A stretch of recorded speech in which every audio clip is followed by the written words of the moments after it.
Standing at his post outside Buckingham Palace, Royal Guard Thomas Carter embodied the image of unwavering discipline. Motionless, expressionless, and bound by duty, he had sworn to protect the crown without letting emotion surface.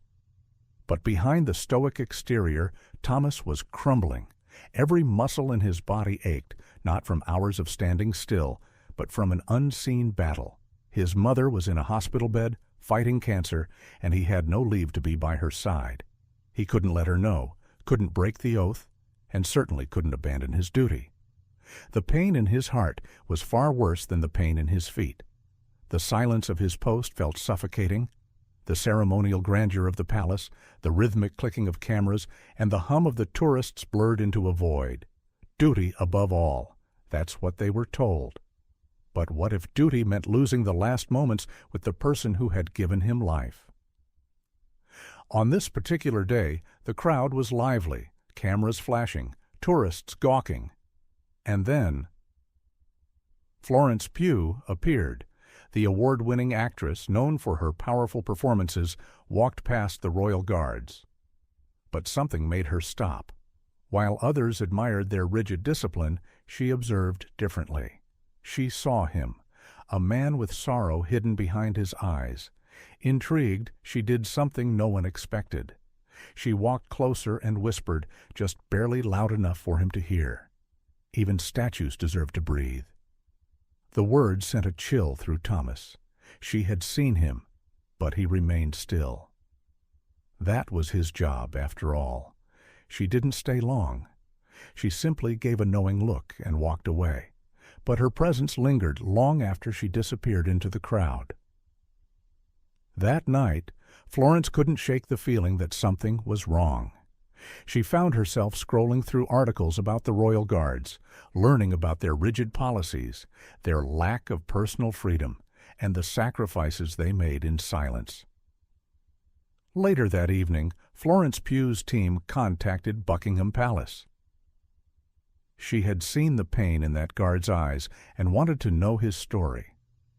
Her name carried weight, and soon an inquiry led to the shocking truth.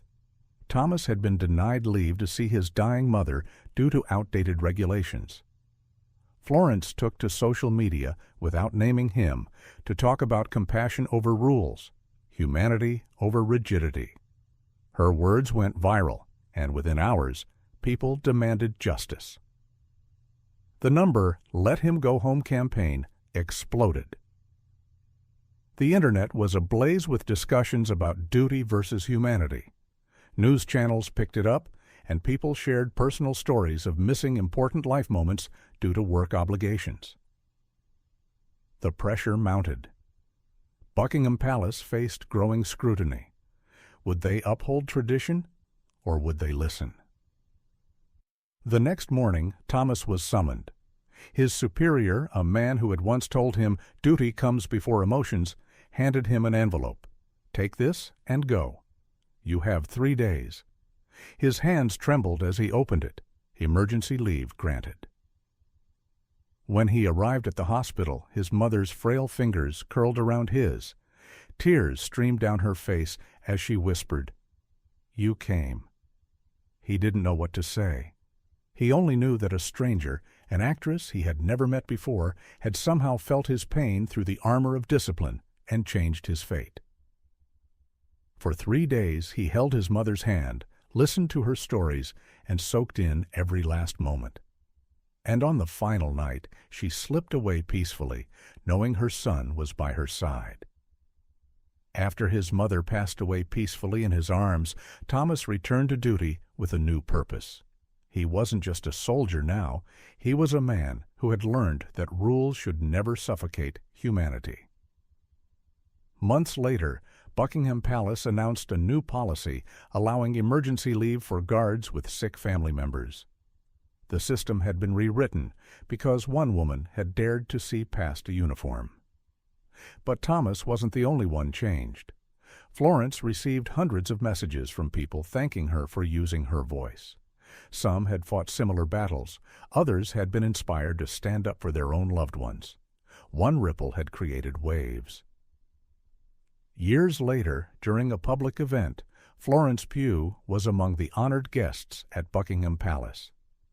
As she passed the line of guards, she smiled at Thomas, now a senior officer. This time, he broke protocol. A small nod, the tiniest movement. But in that nod was everything: respect, gratitude, and a silent salute to the woman who had given him his final moments with his mother.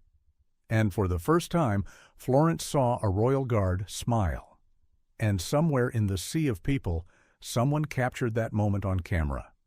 The image of a smiling royal guard went viral, a symbol of how kindness can bend even the strictest rules. And in the end, it wasn't just a story about duty, it was a story about the power of compassion.